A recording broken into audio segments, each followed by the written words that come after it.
Yesterday I went to the movies to watch Predator Badlands, and it turned out to be a great Star Wars flick.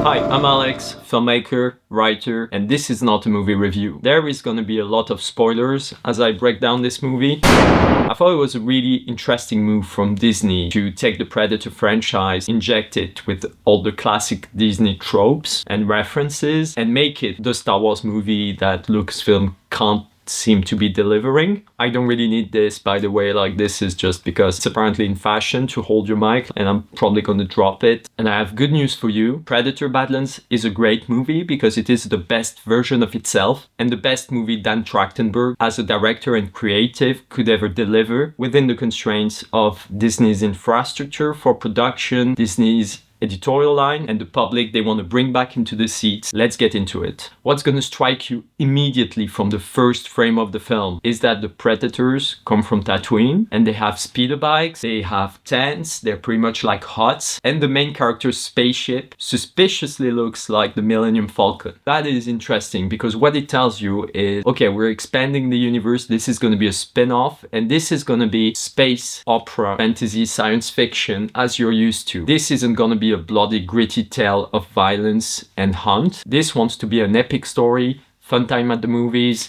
for all the Star Wars fans. Then the story starts, and from the very first scene, they throw away everything that's related to Predator and everything you know about Predators. The movie is going to be about the weakest Predator, the one that doesn't survive, the one that is shit at hunting. To the Predators, this weakness comes from the love he has for his brother and the sensibility he seems to display that is very different from usual Predator behavior. Later in the film, they're going to tell you, oh, he's defective. His brain doesn't respond the way other Predators' brain respond. So from the get-go, you're not following a killing machine. You're following a character that wants to be a killing machine because he grew up in this culture of murder, violence, and hatred. And this is very smart storytelling because it introduces the social structures of the Predator society, which is based on murder, violence, and proving one's ability to hunt. This movie is actually very progressive in its message, which is not what you would expect from Predator, but it actually becomes it through its general intrigue. When the Predator lands on this planet, he meets Thea,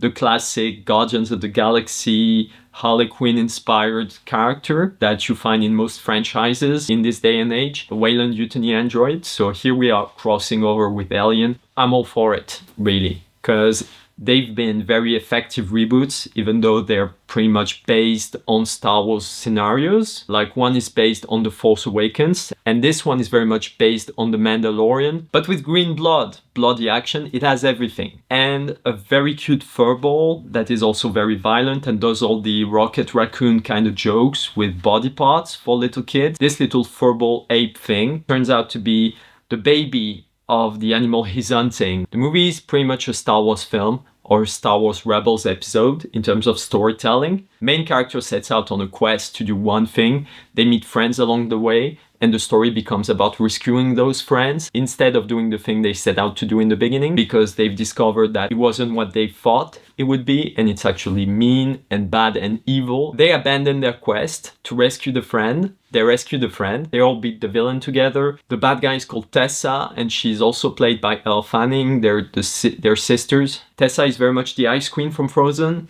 and in the end, she dies, and then they end up as that ragtag, strange bunch of outlaws that all love each other and do good things. And when you look at the movie, it's also Guardians of the Galaxy adjacent, because it is meant to take from all of these Disney movies to answer Disney's editorial line and bring the people they want back into the seats, back into the cinemas. I'm talking about all the men, the boys, and these guys that have been very vocal about what they dislike in the recent Disney movies, which I find a little cringe. Like, it's all Disney movies. At some point, just fucking grow up, start watching adult movies, and leave the Disney movies to the kids. It's not for you. You're fucking 40 years old.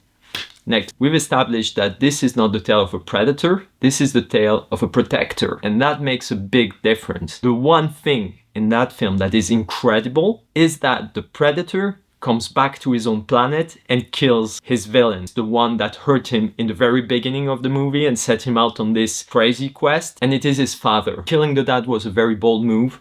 What I love about this movie is that underneath the aesthetics and the basic psychoanalytic take on killing the father, there is something much deeper about values, because the predator, the main predator is called Deck, has developed new values thanks to his friend and being more humane, being kinder to the world around him, learning to live with it. Here's an interesting take on ecological problematics and what living together as a more human society entails, featuring explosive larvae that you can throw them and then they just explode. By now, I think I've broken down the movie quite well. It is a mix and match of all the Disney franchises you've seen for the past 20 years. And at the same time, it does something new with the Predator franchise that you've never thought of, that you didn't think the Predator could become. This is a new mass appeal take on Predator. I actually kind of welcome. It comes back at a time where Disney movies are kind of falling at the box office. Predator Badlands ushers a new era where they come back to the roots of what people loved about Star Wars and the appeal it had for boys, while also being much smarter. Once you read in between the lines, it goes in a very smart direction where on a very superficial level in terms of dialogue and action and everything, it delivers a satisfying experience. And if they bother to dig a little deeper into it, there is a very humane and progressive core. Not to pretend that subtlety is needed when you want to pass on a message and when you want to create stories. Some stories don't call for subtlety, and I've seen too many male critics on YouTube being like, oh, it's not subtle enough, it's not subtle enough for me,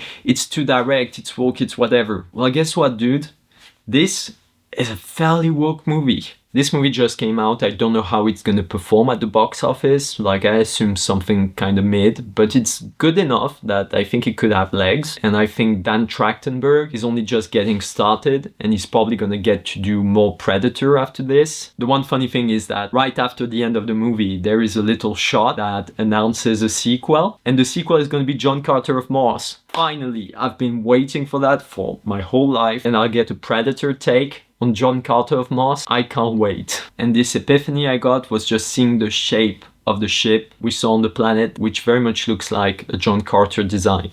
So the screenplay for Predator Badlands is fucking excellent. Predator Badlands was written by a guy named Patrick Aison, written AI Son. I thought it was really funny to mention it because when I googled him, he looks just like if I asked ChatGPT to generate me a dude between 40 and 55. And I am not joking, he is a great screenwriter. He wrote Kingdom of the Planet of the Apes, Prey, the previous Predator entry, and now this one. I am amazed. That is what Patrick AI Son can do, that an AI can never do, which is make something new with the old, especially the LLMs, large language models, that are being touted all around the film industry as very powerful tools that would replace writers. They can't make anything new. They only recycle old stuff into something that has the aesthetics asked by the prompter, but everything is old stuff digested in a very bad way. And this is old stuff digested in a very, very smart way to tell a new tale that you've never seen before, that of course brings in all of the aesthetics of things you've seen before in terms of narration and storytelling from Disney at least. It blends them in a very effective way, and it makes for a great time at the movies for the viewers, because they're watching something new, something they haven't seen, and they can sense that it is new. Something that only Dan Trachtenberg and his writer Patrick Aison could make together. That is what screenwriting is. That is what good filmmaking is. That is what the industry should strive towards, because it delivers. It delivers very good movies. As studios and production companies, if you manage to create the right environment for those collaborations to take place and flourish, you're only gonna get better movies. If you turn to LLMs, you're gonna get shittier and shittier movies that are gonna feed on each other and end up destroying everything that's good about cinema. I don't think you would ever want to watch a Predator Badlands made by an AI. But this one, I think you may have a good time watching it, and you may feel all the love and care that went into every frame and every story beat of the movie. So good job to you, Patrick Aison. Good job to you, Dan Trachtenberg. And the execs at Disney. Talking about Predator Badlands enables me to segue into something that's more interesting to me as a filmmaker, which is the synergy between the director, their creative intentions, and the studio's goals. The press never talks about when that synergy between the studio and the filmmaker works. They always talk about it when there is drama and clash between the filmmaker and the studio. The more recent example would be Joker 2, the Solo movie, and the Josh Trank Fantastic Four thing that happened sometimes in the last 20 years, I don't remember. This synergy led to one of the better blockbusters we've seen in the past 5 to 10 years. It works, it really works. Filmmakers and everyone should take note of what a good blockbuster can be. Congratulations, you made something new and fresh. I'm Alex, please like and subscribe if you want to see more of this kind of breakdowns. The industry isn't dead and I'm very hopeful for the future.